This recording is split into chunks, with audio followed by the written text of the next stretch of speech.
Channel study success classes में आप लोगों का स्वागत है। तो आज की इस वीडियो में मैं बताने वाला हूँ एसएसटी का फुल ऑब्जेक्टिव। तो चलिए शुरू करते हैं। तो पहला ऑब्जेक्टिव है कि भारत में सर्वप्रथम पंचवर्षीय योजना कब से चालू हुआ था। जो भारत का पंचवर्षीय योजना है वो कब से चालू हुआ था। ऑप्शन ए में है कि 1950 में, ऑप्शन बी में है 1951 में, ऑप्शन सी में है 1952 में, ऑप्शन डी में है 1953 में। तो आप लोगों को बताना है कि मतलब कि जो पंचवर्षीय योजना है वो कब से चालू हुआ था। इसका आंसर हो जाएगा ऑप्शन बी, मतलब कि 1951 में। चलिए अगला क्वेश्चन है कि बिहार में किस जिले में प्रति व्यक्ति आय सबसे कम है। मतलब कि बिहार के कौन सा जिला है जिसमें प्रति व्यक्ति आय सबसे कम है, मतलब कि हर व्यक्ति के प्रति मतलब आय उसका कम है। क्या मुजफ्फरपुर है, दरभंगा है, कि सिवरिया है, कि गया है। तो इसका आंसर हो जाएगा ऑप्शन सी, यानी सिवरिया। चलिए अगला क्वेश्चन है कि जो मतलब कि भारत विकास परिषद का गठन, जो भारत विकास परिषद है उनका गठन ठीक है कब हुआ था। मतलब कि जो भारत विकास परिषद है उनका गठन कब हुआ था। ऑप्शन ए में 1950 ईस्वी में, ऑप्शन बी में 1951 ईस्वी में, ऑप्शन सी में 1955 ईस्वी में, ऑप्शन डी में 1952 ईस्वी में। तो इसका आंसर हो जाएगा ऑप्शन डी, 1952 ईस्वी में। चलिए अगला क्वेश्चन है कि जो राष्ट्रीय आय का अर्थ है, मतलब जो राष्ट्रीय आय है उसका अर्थ क्या है। मतलब उत्पादन के साधन का आय, या पारिवारिक आय, या सरकार की आय, या सार्वजनिक उपकरणों की आय। तो इसका आंसर हो जाएगा आप लोगों के ऑप्शन ए, मतलब कि उत्पादन के संसाधन की आय। चलिए अगला क्वेश्चन है कि जो मतलब कि भारत में उपभोक्ता संरक्षण कानून कब लागू हुआ था। जो भारत में उपभोक्ता संरक्षण कानून है वो कब लागू हुआ था। मतलब कि 1968 में लागू हुआ था, 1986 में लागू हुआ था, 1984 में लागू हुआ था, कि 1978 में 76 में लागू हुआ था। तो इसका आंसर हो जाएगा ऑप्शन बी, 1986 में। चलिए अगला क्वेश्चन है कि भारत में किस प्रकार की आर्थिक प्रणाली पाई जाती है। जो भारत है, भारत में मतलब कि किस प्रकार की आर्थिक प्रणाली पाई जाती है। क्या पूंजीवादी पाई जाती है, कि समाजवादी पाई जाती है, कि मिश्रित पाई जाती है, कि साम्यवादी पाई जाती है। तो इसका आंसर हो जाएगा ऑप्शन बी, यानी मिश्रित, मतलब कि प्राइवेट एंड सरकारी दोनों पाई जाती है। तो चलिए अगला क्वेश्चन है आय तथा उपभोक्ता का अंतर है। मतलब आय तथा उपभोक्ता का अंतर क्या है। मुद्रा कहलाती है, या विनिमय कहलाते हैं, या बचत कहलाते हैं, या इनमें से कोई नहीं। तो इसका आंसर हो जाएगा ऑप्शन सी, यानी बचत कहलाते हैं। चलिए अगला क्वेश्चन है कि इनमें से कौन व्यवहारिक बैंक की जमा का प्रकार नहीं है। मतलब कि कहने का मतलब जो इनमें जो दिया गया ऑप्शन में, इनमें से कौन जो व्यवहारिक बैंक है का जामा का मतलब जामा का प्रकार नहीं है। मतलब कि जामा नहीं कर सकता उसका प्रकार है। क्या अस्थाई जामा, या चालू जामा, या आवर्ती जामा, या अधिविरी कर्षण। तो इसका आंसर हो जाएगा ऑप्शन डी, मतलब अधिविरी कर्षण। चलिए अगला क्वेश्चन है कि पूंजी बाजार में किस प्रकार के ऋण का लेन देन होता है। जो मतलब कि पूंजी बाजार है उसमें किस प्रकार के लेन देन होता है, दीर्घकालीन, या अल्पकालीन, या ए और बी दोनों। तो इसका आंसर हो जाएगा आप लोग मतलब ऑप्शन ए, मतलब दीर्घकालीन का मतलब लंबे समय के लिए। चलिए अगला क्वेश्चन है किसने कहा ग्राहक हमारी दुकान में आने वाले सबसे महत्वपूर्ण व्यक्ति हैं। वो हमारे पर निर्भर नहीं, हम उन पर निर्भर है। मतलब ये कथन किनका था। ये जो कहने का मतलब कि जो ग्राहक है, जो हमारे दुकान में आने का एक महत्वपूर्ण व्यक्ति नहीं, जो मतलब कि उन पर हम निर्भर नहीं, मतलब वो सॉरी उन पर हम निर्भर हैं। तो ये कथन किनका था। ये कथन क्या पंडित जवाहरलाल नेहरू जी का था, या राजीव गांधी जी का था, या महात्मा गांधी जी का था, या एपीजे अब्दुल कलाम जी का था। तो यह कथन है ऑप्शन सी, यानी महात्मा गांधी जी का। चलिए अगला क्वेश्चन है कि भारत में राष्ट्रीय आय की गणना किस संस्था की जाती है। जो भारत में राष्ट्रीय आय है उसका गणना मतलब कौन सी संस्था करती है। मतलब कि भारतीय रिजर्व बैंक, या भारतीय परिषद सर्वेक्षण गठन, या केंद्रीय सांख्यिकी संगठन, या इनमें से कोई नहीं। तो इसका आंसर हो जाएगा ऑप्शन सी, मतलब केंद्रीय सांख्यिकी गठन। चलिए अगला क्वेश्चन है कि जवाहर रोजगार योजना किस वर्ष प्रारंभ हुई। जो जवाहर रोजगार योजना है वो किस वर्ष प्रारंभ हुई, मतलब 1900 किस वर्ष चालू हुई। तो 1982 में, या 1989 में, या 1985 में, या 1990 में। तो इसका आंसर हो जाएगा ऑप्शन बी, यानी 1989 में। चलिए अगला क्वेश्चन है इनमें कौन जूट प्रणाली का अग्रणीय राज्य है, मतलब इनमें से कौन जूट प्रणाली का अग्रणीय राज्य है।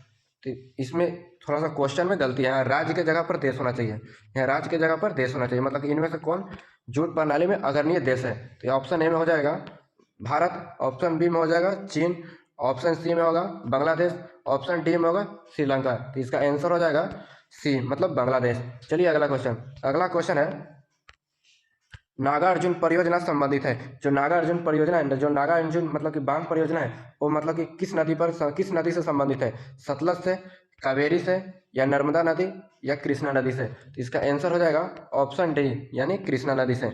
चलिए अगला क्वेश्चन, अगला क्वेश्चन है स्वर्ण चतुर्भुज संबंधित है। स्वर्ण चतुर्भुज है, स्वर्ण चतुर्भुज कहने का मतलब कि जो चार शहरों को, चार बड़े शहरों को जोड़ने वाला, मतलब कि वो है ना, मतलब कौन चीज संबंधित है, सड़क से संबंधित है, कि रेलवे से संबंधित है, कि जल मार्ग से संबंधित है, कि वायु से संबंधित है। तो इसका आंसर हो जाएगा ऑप्शन ए, मतलब कि सड़क मार्ग से संबंधित है। ये परियोजना सबसे पहले अटल बिहारी वाजपेयी ने शुरू किए थे। चलिए अगला क्वेश्चन, अगला क्वेश्चन है कि सुंदरबन टाइगर रिजर्व कहाँ है, मतलब कि जो सुंदरबन टाइगर रिजर्व है वो कहाँ है, उत्तराखंड में है, पश्चिम बंगाल में है, कि ओडिशा में है, कि केरल में है। तो इसका आंसर हो जाएगा ऑप्शन मतलब कि बी, मतलब कि पश्चिम बंगाल में है। चलिए अगला क्वेश्चन है कि कौन प्राथमिक ऊर्जा का उदाहरण नहीं है, मतलब इनमें से कौन प्राथमिक ऊर्जा का उदाहरण नहीं है, कोयला, पेट्रोलियम, विद्युत, या प्राकृतिक गैस। तो इसका आंसर हो जाएगा ऑप्शन सी, यानी विद्युत।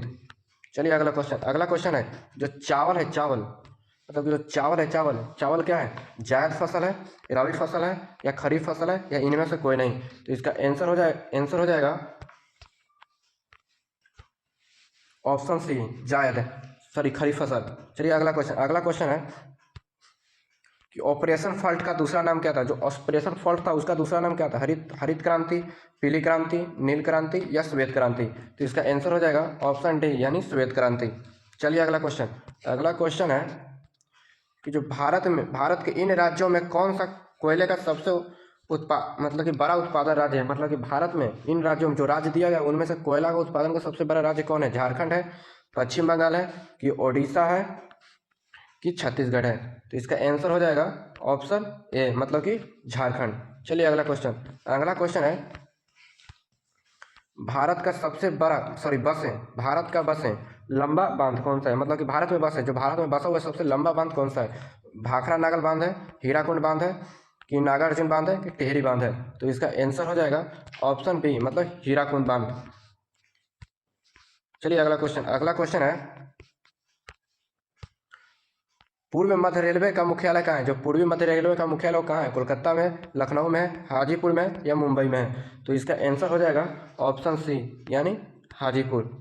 चलिए अगला क्वेश्चन है कि कौन खनिज कोडरमा से संबंधित है, जो कोडरमा मतलब कि जो झारखंड की जगह है कोडरमा, वहाँ में कौन सा खनिज का संबंध है, कहने का मतलब बॉक्साइट का संबंध है वहाँ से, और कि लौह अयस्क का संबंध है, कि तांबे का संबंध है, कि वहाँ पर अभ्रक का संबंध है। तो इसका आंसर हो जाएगा ऑप्शन डी, यानी अभ्रक का संबंध है। चलिए अगला क्वेश्चन है कि इनमें से कौन रेशेदार फसल नहीं है, मतलब इनमें से कौन जो रेशेदार फसल नहीं है, गन्ना है, कि कपास है, कि जूट है, कि सन है। तो इसका आंसर हो जाएगा आंसर हो जाएगा ए, गन्ना, क्योंकि ये तो कपास ये सबसे कुछ रेशे बनाए जाते हैं, रेशे का नहीं होता कपड़ा बनाए जाते हैं। चलिए अगला क्वेश्चन है कुल जल का कितना परसेंट विस्तार, मतलब कि कितना प्रतिशत भाग महासागरों में, मतलब कि पूरा जल का कितना परसेंट पानी है जो महासागर में, 80%, 97%, 85%, 95%। इसका आंसर हो जाएगा ऑप्शन बी, यानी 97%। चलिए अगला क्वेश्चन है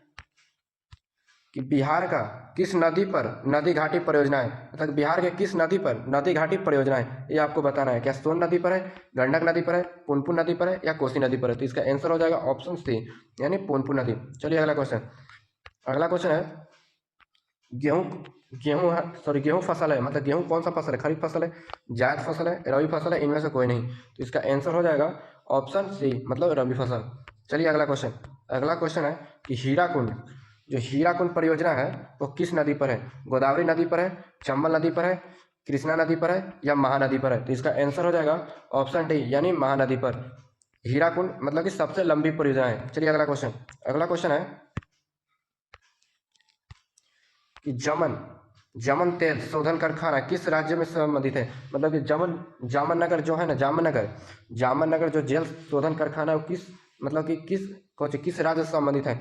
गुजरात से संबंधित है, आंध्र प्रदेश से संबंधित है, असम से संबंधित है, कि तमिलनाडु से संबंधित है। तो इसका आंसर हो जाएगा ऑप्शन ए, मतलब गुजरात से संबंधित है। चलिए अगला क्वेश्चन है तारापुर परमाणु विद्युत केंद्र, ठीक है। जो तारापुर परमाणु विद्युत केंद्र कहाँ स्थित है? गुजरात में स्थित है, महाराष्ट्र में स्थित है, कि तमिलनाडु में स्थित है, कि राजस्थान में स्थित है। तो इसका आंसर हो जाएगा ऑप्शन ए, मतलब गुजरात में स्थित है। चलिए अगला क्वेश्चन है कि जो 1992 में पृथ्वी सम्मेलन हुआ, मतलब कौन पृथ्वी सम्मेलन, प्रथम पृथ्वी सम्मेलन हुआ, कहाँ हुआ था? ढाका में हुआ था, ब्राजील में हुआ था, कि रियो डी जिनेवा में हुआ था, कि कोलंबो में हुआ था। तो इसका आंसर हो जाएगा ऑप्शन सी, मतलब कि रियो डी जेनेरियो। चलिए अगला क्वेश्चन है कि जो रेशम वस्त्र का उत्पादन केंद्र का है, जो रेशम वस्त्र है इसका उत्पादन केंद्र कहने का मतलब कि कहाँ पर उत्पादन होता है। मतलब कि लखनऊ में होता है, कि पटना में होता है, कानपुर में होता है, कि भागलपुर में होता है। तो इसका आंसर हो जाएगा ऑप्शन डी, यानी भागलपुर। चलिए अगला क्वेश्चन है पटना हवाई अड्डा का क्या नाम था। जो पटना में हवाई अड्डा है उसका क्या नाम था? जयप्रकाश अंतर्राष्ट्रीय हवाई अड्डा, या राजेंद्र प्रसाद अंतर्राष्ट्रीय हवाई अड्डा, या पटना हवाई अड्डा, या बिहार हवाई अड्डा। तो इसका आंसर हो जाएगा ऑप्शन ए, मतलब कि जयप्रकाश नारायण अंतर्राष्ट्रीय हवाई अड्डा। चलिए अगला क्वेश्चन है कि जो बिहार में खनिज तेल मिलने का संभावना है। जो बिहार में खनिज तेल मिलने का संभावना कहाँ है? हिमालय क्षेत्रों में, उत्तर बिहार के मैदानों में, या दक्षिण बिहार के मैदानों में, या फिर दक्षिण बिहार के पहाड़ियों में। तो इसका आंसर हो जाएगा ऑप्शन बी, मतलब उत्तर बिहार के मैदानों में। चलिए अगला क्वेश्चन है संजय गांधी जैविक उद्यान किस नगर में अवस्थित है। मतलब कि जो संजय गांधी जैविक उद्यान है वो, मतलब कि जैविक उद्यान कहने का मतलब कि जो चिड़ियाघर हुआ, चिड़ियाघर जू, वो मतलब किस नगर में अवस्थित है। कहने का मतलब कि राजगीर में अवस्थित है, बोधगया में अवस्थित है, पटना में अवस्थित है, या बिहार शरीफ में अवस्थित है। इसका आंसर हो जाएगा ऑप्शन सी, यानी पटना में। चलिए अगला क्वेश्चन है निम्नलिखित में किस बाढ़ से सबसे अधिक हानि होती है। मतलब कि जो इसमें दिया गया है नीचे, इसमें से किस में सबसे बाढ़ से सबसे हानि किसकी होती है? क्या फसल की होती है, या पशुओं की होती है, या भवन की होती है, उपयुक्त, मतलब ऊपर दिया गया उस सब के होते हैं। इसका आंसर हो जाएगा सबसे ज़्यादा हानि किसका होता है? सबसे ज़्यादा हानि इसमें फसल का होता है। चलिए अगला क्वेश्चन है कि निम्न में से कौन मानव जनती आपदा है। मतलब कि मानव के द्वारा जनित आपदा है, मतलब कि मानव के द्वारा मानव का आपदा करने का मतलब कि मानव से अति आपदे, मानव के द्वारा वो आपदा होते हैं। क्या सांप्रदायिक दंगे हो जाएंगे, कि आतंकवाद हो जाएंगे, कि महामारी हो जाएंगे, कि उपयुक्त सभी हो जाएंगे। तो इसमें हो जाएगा उपयुक्त सभी, मतलब कि सभी के सभी जो मानव के द्वारा ही सब चीज़ होता है। जैसे में कि दंगा हो गया, दंगा फसाद मानव के द्वारा होता है। आतंकवाद भी है वो मानव ही करते हैं। महामारी हो गया, जैसे कोविड हो गया, ये मानव के द्वारा ही फैला।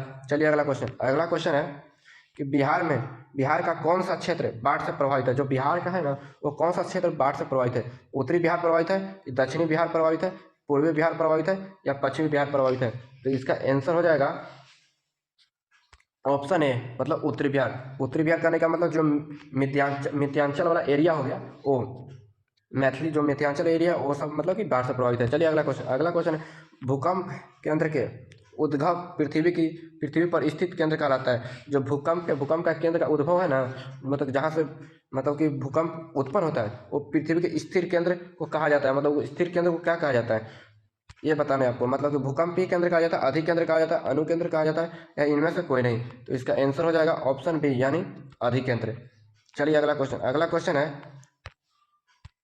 कि जो मालवे के नीचे दबे हुए लोगों को पता लगाने के लिए मदद ली जाती है। जो मालवा के नीचे मतलब कोई भी मतलब कि घर जैसे भूकंप आने पर कोई भी चीज़ से दब जाता है, उससे पता कि उससे मतलब दबे हुए लोगों को पता लगाने की किससे पता लगाया जाता है? हेलीकॉप्टर से, या दूरबीन से, या इंफ्रारेड कैमरा से, या टेलीस्कोप से। तो इसको बाबू उपयोग किया जाता है इंफ्रारेड कैमरा से। तो चलिए आज के लिए इतना ही। अगर आप मतलब कि नए वीडियो देखने के लिए चैनल को सब्सक्राइब कर लीजिए। अगर वीडियो अच्छा लगे तो वीडियो को लाइक कर दीजिए।